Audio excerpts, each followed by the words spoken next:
तू सत्यजित मुधोळकर यांच्या घरी का गेला होतास?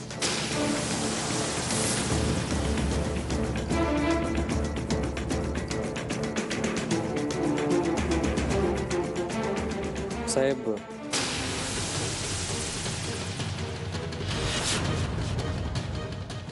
सगळं सांगायलाच हवं का? ऑफकोर्स. तू बागेत नाही, कोर्टात उभा आहेस, तेव्हा सांगावंच लागेल. बोल.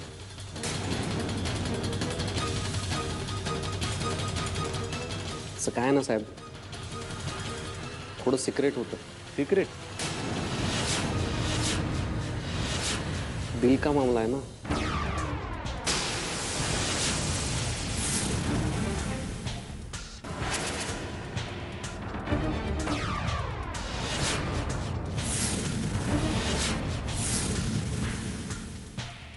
मुधोळकरांच्या घरात जायला काहीतरी खास कारण असेलच ना. आणि असं सरळ सरळ जाता येत नाही म्हणून.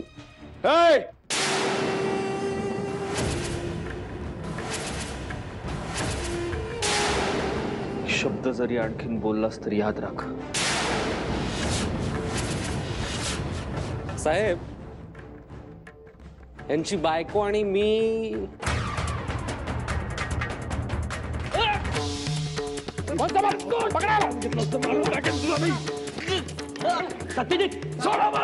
Silence silence. शिंदे, तुमच्या आशिलाला सांभाळा, नाही तर कोर्टाला यावर काहीतरी ऍक्शन घ्यावी लागेल. साहेब साहेब अहो बघा, हा माणूस मला मारायला उठलाय. साहेब प्लीज वाचवा मला. मला या माणसापासून मला धोका आहे. अहो जेव्हापासून ह्याला कळलंय ना की याची बायको मंजिरी आणि मी, तिच्या लग्नापासून आमचा अफेअर होतो, तेव्हापासून जीवावर उठलाय माझ्या. एक मिनिट जज साहेब, ही माझ्या आशिलाची वैयक्तिक बाब आहे आणि हा चोर बोलतोय, त्यामुळे ह्याच्या बोलण्यातला खरंपणा हा सिद्ध होत नाही. तो कारण नसताना माझ्या आशिलाची बदनामी होईल. त्या कोर्टाला माझी अशी विनंती आहे की ह्या गोष्टीची गुप्तता पाळण्यात यावी. That's all milord. कोर्ट पत्रकारांना विनंती करतंय की ही मुधोळकरांची खाजगी बाब आहे, तेव्हाची गुप्तता पाळण्यात यावी. जज साहेब, खरं तर हा आशिष संशयित आरोपी आहे. कारण नसताना माझे आशिल सत्यजित मुधोळकर हे निर्दोष आहेत, हे पुरावे मी आधीच कोर्टात सादर केलेले आहेत. तेव्हा मयत प्रकाश नखाते याच्या खुनातून सत्यजित मुधोळकर यांची निर्दोष सुटका व्हावी अशी मी कोर्टाला विनंती करतो. That's all milord. हे कोर्ट पुराव्याच्या आधारे सत्यजित मुधोळकर यांची निर्दोष मुक्तता करीत आहे.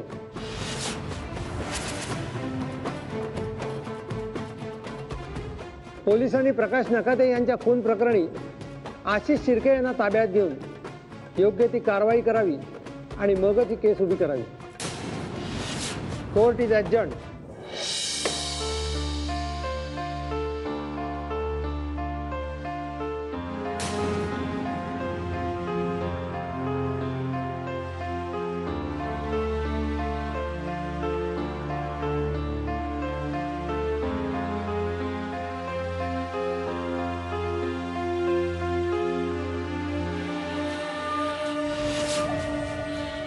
मला यातून बाहेर काढायचं लक्षात आहे ना.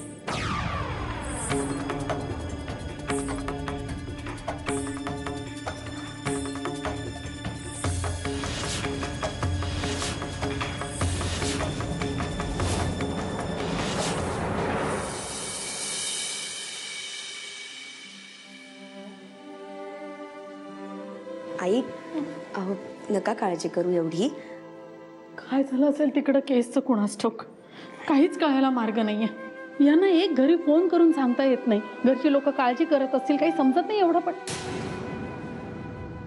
आई बरोबर आहे तुमचं, पण गौरांग तू फोन कर ताबडतोब. मी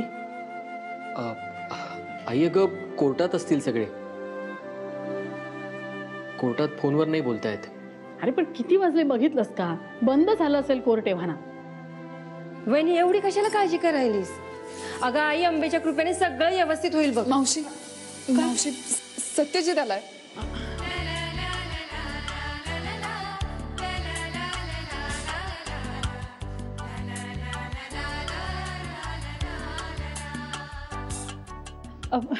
नेत्रा भाकर तुकडा घेऊन ये जा, मला सत्यजितची दृष्ट काढू दे.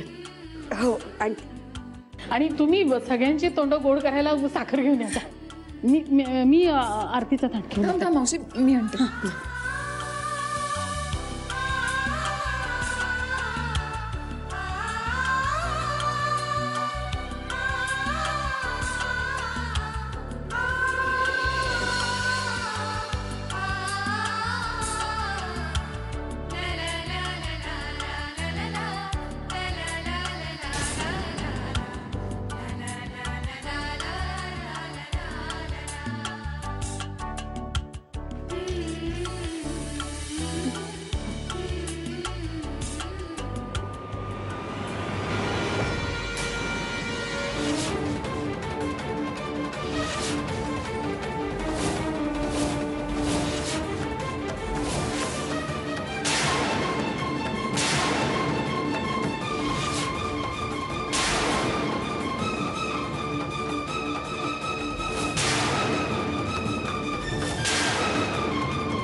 मावशी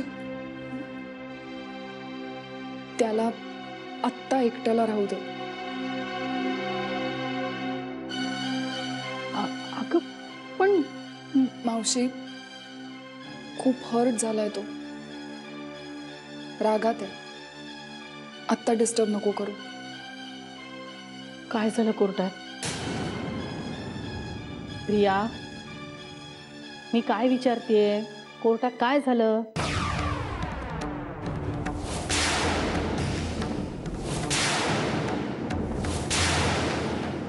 जाऊ दे ना ते आता.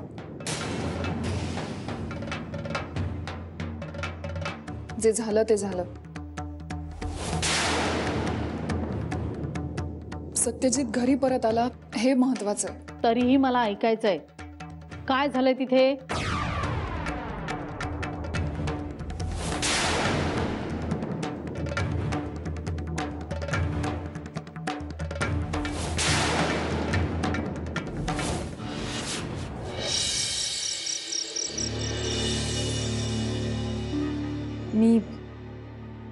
मी शपथ घेऊन सांगते, मी जे बोलेन ते खरं बोलेन, खोटं बोलणार नाही. यांच्या घरी का गेला होतास? असं काय ना साहेब, थोडं सिक्रेट होतं.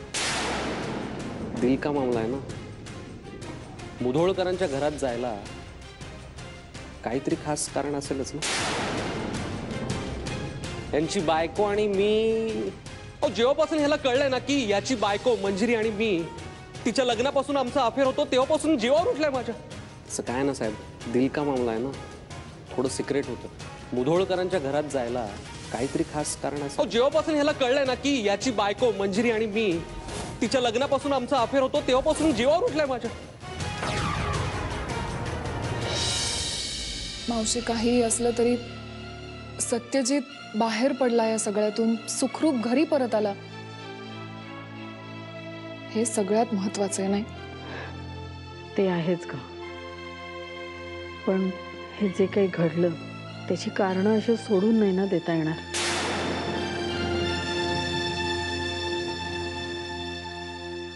जे कोण याला कारण आहे त्याला मी असं एका क्षणात माफ नाही करून टाकू शकत. शेवटी काय, मुधोळकरांची अब्रू 4 लोकांमध्ये धुळीला मिळालेच.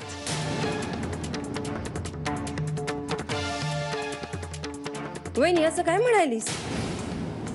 मुधोळकरांची अब्रू कोणाही मुळे धुळीत जाईल इतकी हलकी नाही.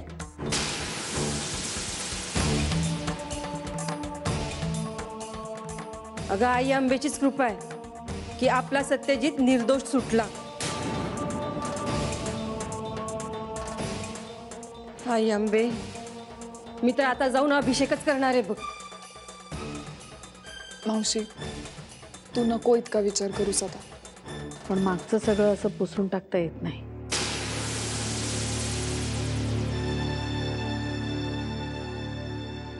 सत्यजित आता कोर्टाच्या केसमधून सुटलाय, पण त्याला आयुष्यभराची शिक्षा झाली आहे. त्याचं काय? मावशी मला तर आधीपासूनच वाटत होतं या सगळ्या माग त्या आशिषचाच हात आहे म्हणून. आपलं सत्यजितला अडकवत होता, भोगत आपल्या कर्माची फळ. आशिष हे नाव या घरातून कधी मिटणार आहे कोणास ठाऊक.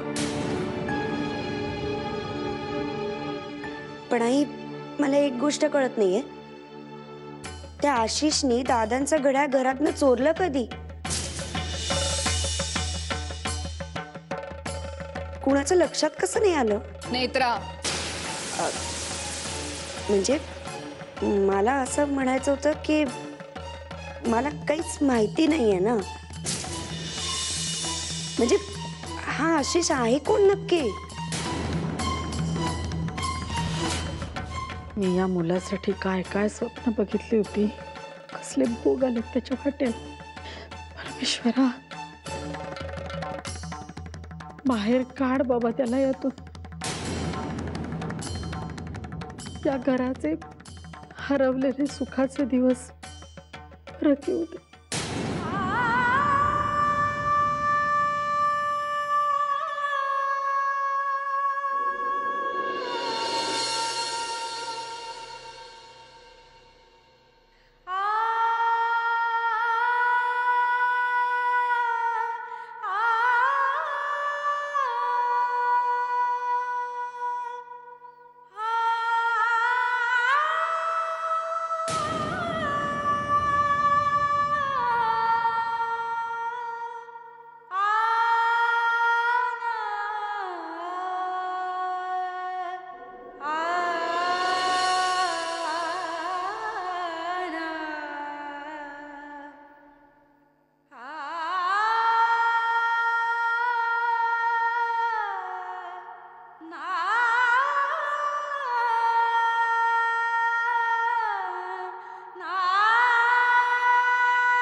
आज ना मी जाम खुश आहे.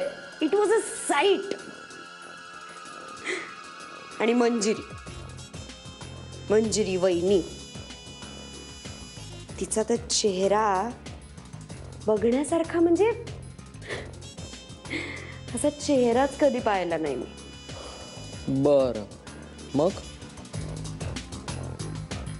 गौरांग, तुला सगळं असं विस्कटून सांगितल्याशिवाय कळणारच नाहीये का कधी? अरे इतके दिवस ती या घरात मुधोळकरांची मोठी सून म्हणून वावरत होती ना, मग आता बघ तर सगळेजण मिळून कसे हाल करतायत तिचे. मग बिंडोकपणा सोडायचंच नाही अशी शपथ घेतलीयस का तू? कळत कसं नाहीये तुला? जरा विचार कर ना. अरे गौरांग, आता घरातल्या मोठ्या सुनेचं महत्व कमी झाल्यावर त्याचा फायदा कुणाला होणार आहे? असं होय. पण मला नाही वाटत इतक्या सहजासहजी ते शक्य होईल. इतक्यात खुश होऊन नाही चालणार. आधी तुला आईचं मन जिंकावं लागेल. ह्या घरात स्वतःची जागा तयार करावी लागेल. आणि ते बघते रे मी काय करायचं ते. प्रॉब्लेम तो नाहीये, दुसराच एक मोठा प्रॉब्लेम आहे आपल्या वाटेत. प्रिया, तिचा काहीतरी बंदोबस्त करायला हवा.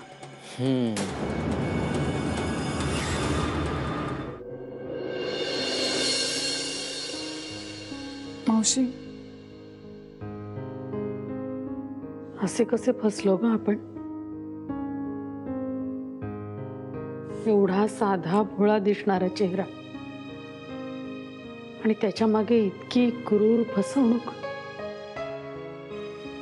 आता पुन्हा पुन्हा तेच बोलून परिस्थिती बदलणार आहे का?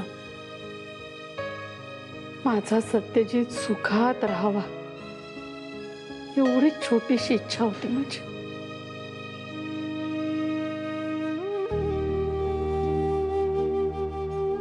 पास ना आता. तू जेवून घेतेस का? तुला गोळ्या घ्यायच्यात, रिकाम्या पोटी घेतल्यास तर त्रास होईल तुला. चल. सगळं माझ्याचमुळे झालंय. मीच या सगळ्याला कारणीभूत आहे. आता असा विचार करणं सोड मावशी. सत्यजितच्या सुखाची तहान आहे गही. लहानपणापासून त्याने इतकं भोगलंय, इतकं सोसलंय. निदान आता तरी त्याच्या आयुष्यात सुख येईल असं वाटत होतं मला. सुख येईल मावशी. असं आपल्या घराकडे कायमची पाठ नाही फिरवू शकत सुख. अशी कशी मीच त्याच्या दुःखाला कारणीभूत ठरले. तू काहीही केलेलं नाहीयेस. आणि ज्या कोणामुळे हे सगळं झालंय ना, त्याला शिक्षा नक्की होईल. नाही ग, माझ्याचमुळे. मी सत्यजितच्या मागे लग्नासाठी घाई केली म्हणून हे झालं सगळं. मला वाटलं होतं की सून चांगली मिळाली आहे, छान आहे मुलगी. तिच्या रूपानं साक्षात लक्ष्मी आली आमच्या घरी.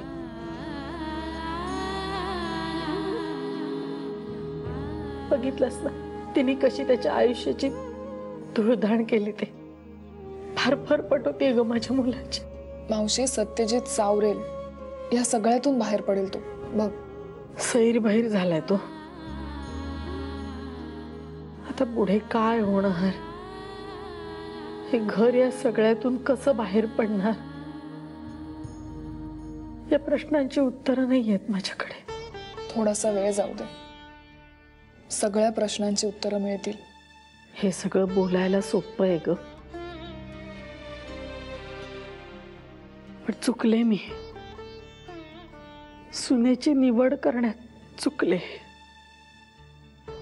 डोळ्यावर कातडं पांघरल्यासारखं झालं होतं.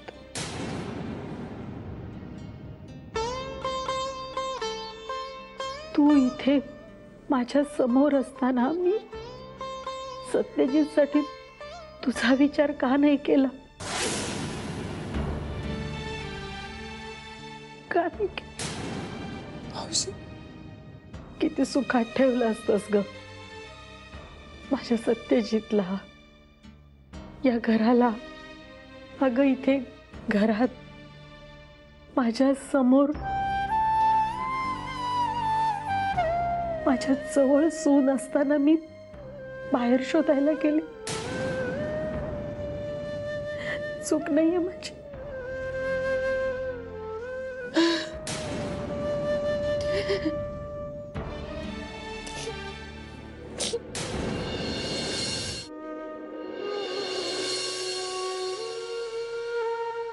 वहिनी, वहिनी. अहो काय तुम्ही अशा इथे उभ्या का? नाही, काय नाही. काय झालंय वहिनी? काय नाही. मग तुम्ही इथे उभे होते ते? नाहीतर या घरात आता मला जागा कुठे आहे भाऊजी? वाट बघायची फक्त, बाकी काही नाही. हे बघा, असा धीर सोडू नका. सत्यजित या केसमधून सुटलाय, काहीतरी चांगलं घडायला सुरुवात झाली आहे. अहो मग बाकीच्या गोष्टी सुद्धा चांगल्या घडायला लागतील ना. अशी समजूत काढून परिस्थिती नाही बदलत भाऊजी. हे बघा, स्वतःवर विश्वास ठेवा. स्वतःवर विश्वास तरी कुठल्या आधारावर ठेवायचा आहे मी? तो सुद्धा टिकणार नाही बहुधा. हवं तर मी बोलतो सत्यजितशी.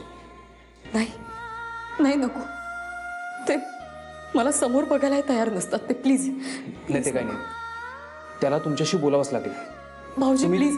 तुम्ही चला, मी आहे तुमच्यासोबत. अहो पण या.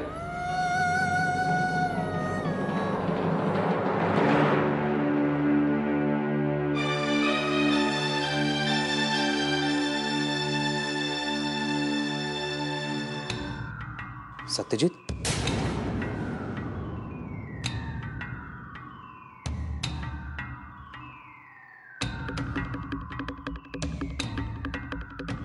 अरे काय हे? हा, तू इथे बसून काय करतोस? चल चल उठ. सत्यजित कम ऑन, प्रत्येक गोष्टीला लिमिट असतं सत्यजित. चल. काय कसलं लिमिट? विश्वासघाताचं काय लिमिट असतं विहंग?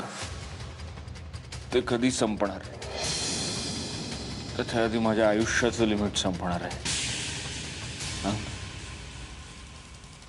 सत्यजित, तुला लवकरात लवकर या सगळ्यातून बाहेर पडायला हवंय. अरे ऑफिसमध्ये लक्ष घाल, आपला बिझनेस सांभाळ. अरे आपल्या काही महत्वाच्या मीटिंग्स आहेत आता. मी नाही सांभाळू शकत. मी स्वतःला नाही सांभाळू शकत. मी बिझनेस काय सांभाळणे? कशासाठी सांभाळायचं? कशासाठी? सत्यजित,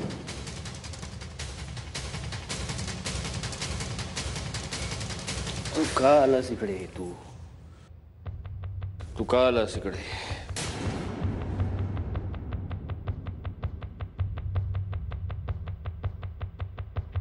मी इथे आलो होतो माझ्या मित्राला भेटायला. इथे माझा मित्र नसून त्याच्या जागी दुसराच कोणीतरी आहे. माझा मित्र नाही असा पळपुटा खचलेला. मग काय करू मी? काय करू मी? माझ्या बायकोनं विश्वासघात केलाय, माझा फसवणूक केलंय माझ्या. मी नाही फसवलंय तुम्हाला. किती वेळा सांगू? मी नाही फसवलंय.